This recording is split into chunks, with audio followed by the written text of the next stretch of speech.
Happy Sabbath for all of you and blessing Sabbath for all of you. Aku berdoa di sini, semoga kalian di sana dalam keadaan baik, sehat-sehat selalu dan dalam lindungan Tuhan dimanapun kalian berada. Begitu juga dengan aku di sini, sehat selalu. Dan kita mengucap syukur juga kepada Tuhan karena 1 minggu ini kita diberkati Tuhan ya. Ini adalah hari Sabat tentunya, hari Sabtu. Dan kita akan membaca firman Tuhan kembali. Kita isi lagi diri kita, pikiran kita dengan firman Tuhan. Kita minum obat lagi, obat vitamin ya, untuk menyegarkan tubuh dan jiwa kita. Kita akan berdoa. Bapa kami di sorga, terima kasih Bapa untuk pagi ini. Engkau membangunkan kami dalam keadaan sehat Bapa. Bapa, terima kasih untuk hari Sabat-Mu juga Bapa. Biarlah kami mendapatkan berkat hari Sabat. Biarlah kami menikmati hari Sabat-Mu. Bapa di sorga, kami akan membaca firman-Mu. Ajari kami Bapa, supaya kami mengerti, supaya kami melakukan turut kehendak-Mu, menyenangkan hati-Mu. Banyak sekali dosa dan kesalahan kami Bapa. Hapuskan supaya jangan terhalang berkat-berkat Tuhan yang akan Tuhan limpahkan kepada kami. Bapa di sorga, terpujilah nama-Mu, kehendak-Mu yang jadi bukan kehendak kami berdoa di dalam nama Tuhan Yesus, Juru Selamat dan Penebus kami. Amin. Kita sedikit mengingat di video yang lalu ya, tentang pohon ara yang sudah kering, nasihat Yesus tentang doa. Jadi kalau mau dibaca, dia terdapat di Matius dan Lukas. Jadi pada intinya di sini bukan masalah kutuk mengutuk pohon aranya. Poinnya adalah di sini nasihat Yesus tentang doa. Jadi ceritanya kalau kalian mau nonton lebih lengkapnya di videoku yang sebelum ini, tetapi kisahnya lebih cepat seperti inilah. Pada saat Yesus ya katanya pagi-pagi mereka berjalan dan melihat pohon ara. Jadi kalau dibilang itu Yesus karena pagi-pagi ya dia bilang di situ merasa lapar dan dia ngelihat pohon ara itu pengen ngambil lah ibaratnya beberapa biji karena dia ingin makan buah ara. Pada saat Yesus datang ke pohon itu, Yesus melihat cuma daun-daun doang, nggak ada buahnya. Dan kalau mau dibaca, memang pada saat itu dikatakan memang nggak musim buah ara. Tetapi Yesus di situ langsung mengutuk pohon itu. Dia bilang, jangan lagi ada orang yang makan buah dari pohonmu. Seketika itu, pohon itu kering. Dari akar katanya sampai kering. Dan murid-murid Yesus melihat, hah? Kenapa ini bisa terjadi gitu? Tadinya yang kita baca di sini kalau pohon ara itu dia bilang hanya daun, penuh daun, artinya pohon itu sebenarnya kalau pas musimnya dia berbuah ya. Tetapi karena pada saat itu Yesus datang ke situ nggak ada buahnya, jadi Tuhan langsung mengutuk pohon itu. Dan terjadi. Di sini poinnya bukan masalah kok Tuhan tega sih kutuk pohon itu. Bukan itu poinnya. Makanya baca yang di Markus ya. Kadang-kadang kita memang, kalau kita membaca firman Tuhan itu, jangan kita pakai pengertian kita sendiri. Kalau kita membaca firman Tuhan, jangan pakai cara manusia. Jangan pakai pikiran manusia yang limited. Cari perkenanan Tuhan, cari maunya Tuhan, cari maksudnya, esensinya, poinnya. Jadi kita mengerti.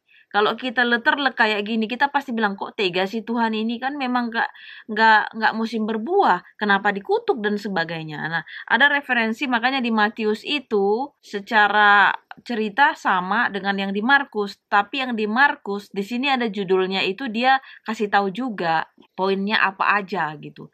Kalau yang di Matius kan cuma Yesus mengutuk pohon ara, tapi kalau yang di Markus dia jelaskan di sini pohon ara yang sudah kering. Kemudian di bawahnya nasihat Yesus tentang doa.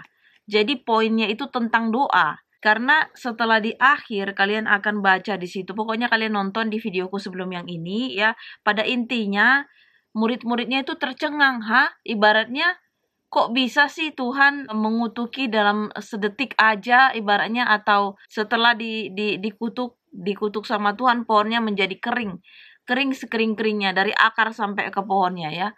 Dan ibaratnya pohon itu mati lah ibaratnya. Jadi Tuhan mengatakan seperti ini. Ini aku baca biar lebih jelas ya. Untuk yang poinnya aja ya. Yang di Markus 11 ayat 24 sampai 26. Karena itu aku berkata kepadamu, apa saja yang kamu minta dan doakan, percayalah bahwa kamu telah menerimanya. Maka hal itu akan diberikan kepadamu. Dan jika kamu berdiri untuk berdoa, ampunilah dahulu sekiranya ada barang sesuatu dalam hatimu terhadap seseorang, supaya juga Bapamu yang di sorga mengampuni kesalahan-kesalahanmu. Tetapi jika kamu tidak mengampuni, maka Bapamu yang di sorga juga tidak akan mengampuni kesalahan-kesalahanmu. Jadi di sini ditekankan bahwasanya kita dapat melakukan apapun yang Tuhan juga buat. Kan sudah dibilang Tuhan, kamu bisa melakukan seperti apa yang aku buat. Tetapi ya itu tadi dibilang ada syaratnya istilahnya ya. Secara tersirat Tuhan mengatakan ada syaratnya. Kamu yakin, punya iman, kemudian ampunilah dahulu. Kalau ada sesuatu yang jengkel di hati kita, ya, baik dari siapapun ya, keluarga, teman, atau siapapun orang yang pernah menyakiti kita, itu harus dikeluarkan dulu, dibuang dulu. Dalam arti bukan dibuang terus diingat lagi gitu.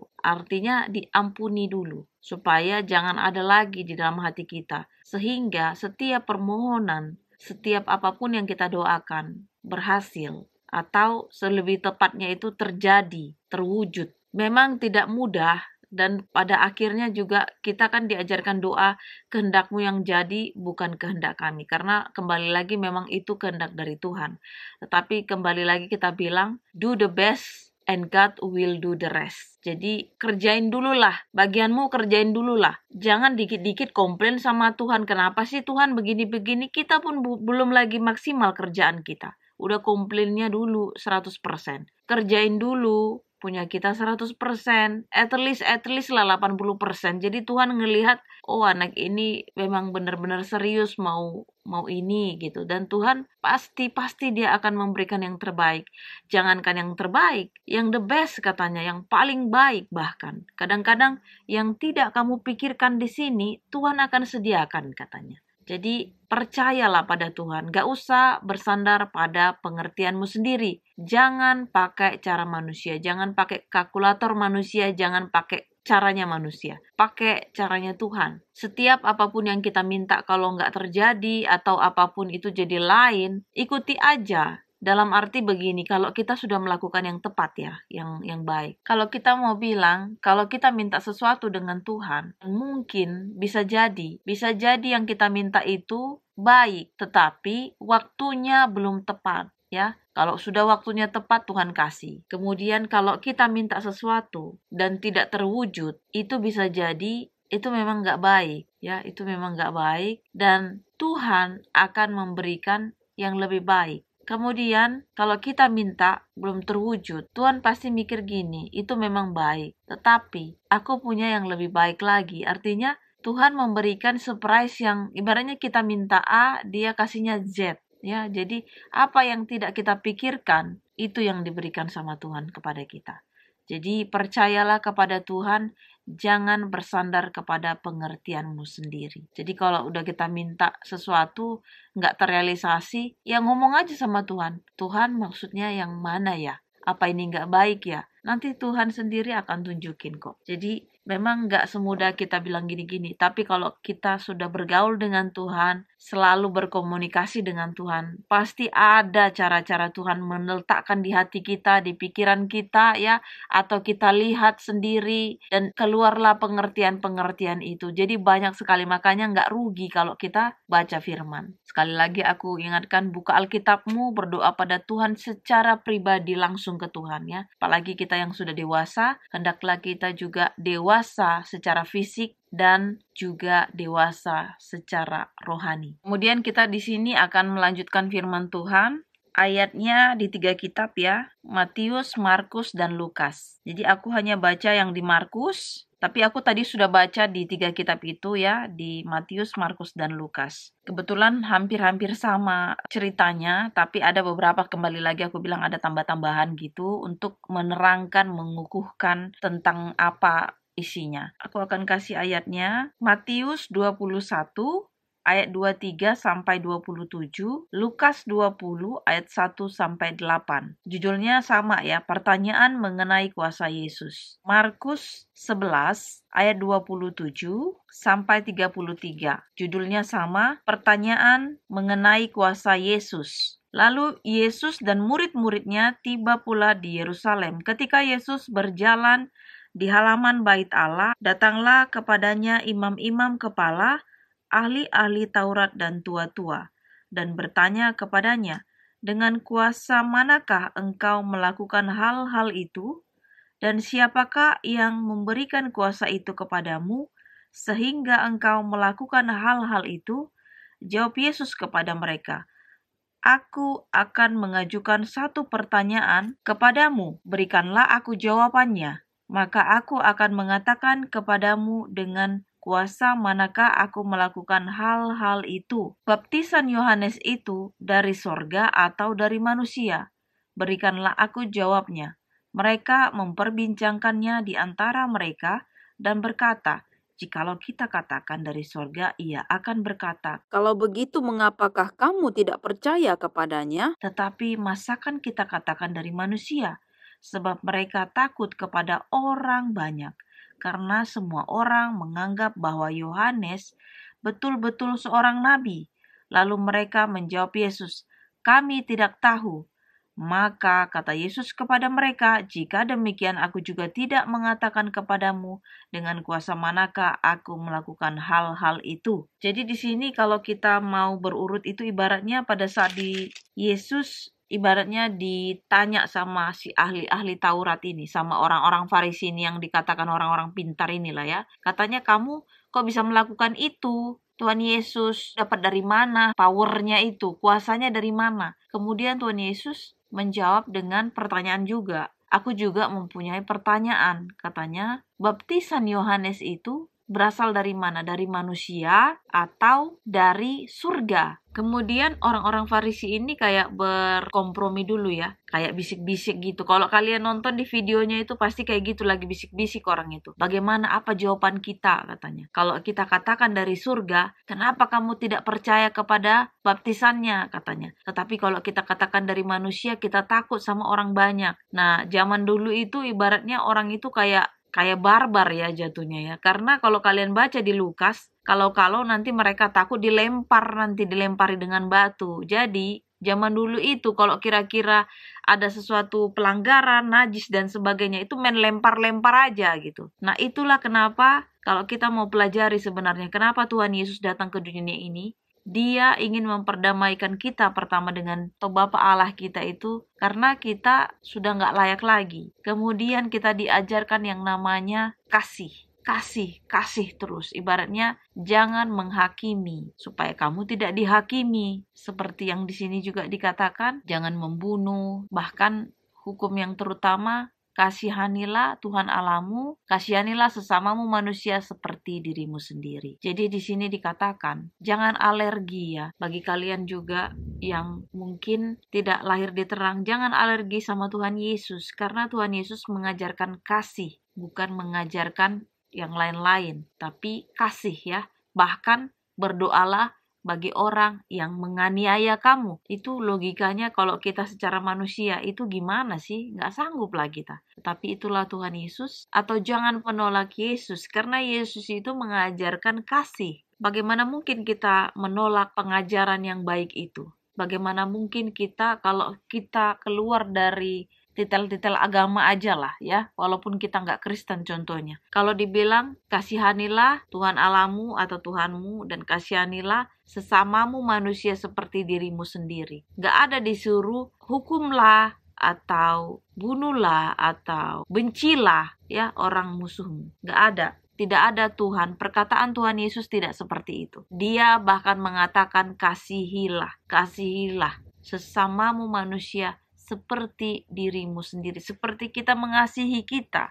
Jadi kalau mau kembali ke cerita ini tadi, si orang Farisi, kembali lagi aku bilang, orang Farisi itu adalah iblis itu sendiri. Dan pada intinya, ya kalau mau cerita di sini, mereka lebih takut sama manusia. Kan dibilangnya kalau kita katakan itu dari manusia, nanti kita dilempar. Mereka itu takut, jadi hanya takut sama manusia. Makanya Tuhan bilang apa? Percuma engkau menyembah aku ya di rumah-rumah ibadat, tetapi hatimu jauh daripadaku. Dan Tuhan mengatakan, percuma engkau beribadat kepadaku juga karena ajaran yang engkau lakukan adalah ajaran manusia. Jadi artinya begini, di luar Tuhan kita melawan dia. Itu firman Tuhan ya. Dan satu hal juga, aku ada kenal juga orang di sini yang juga dia mengenal Tuhan Yesus. Dan dia juga mengatakan, dia bilang kita itu nggak bisa berdiri di dua perahu atau dua kaki gitu. Surga dan neraka. Atau pilihannya cuma hanya dua. Tuhan Yesus atau setan. Jadi kalau kita pilih Tuhan Yesus, kita di dalam. Kalau di luarnya kita nggak pilih Tuhan Yesus, artinya kita udah jadi iblis itu sendiri. Kita menentang Tuhan Yesus. Jadi nggak ada di tengah-tengah. Dia bilang juga gitu, kita nggak ada pilihan tengah-tengah. Yesus atau iblis. Itu aja. Makanya kadang-kadang wujudnya manusia, tetapi dia kuasai oleh iblis itu sendiri. Makanya dia sudah menjadi iblis itu sendiri.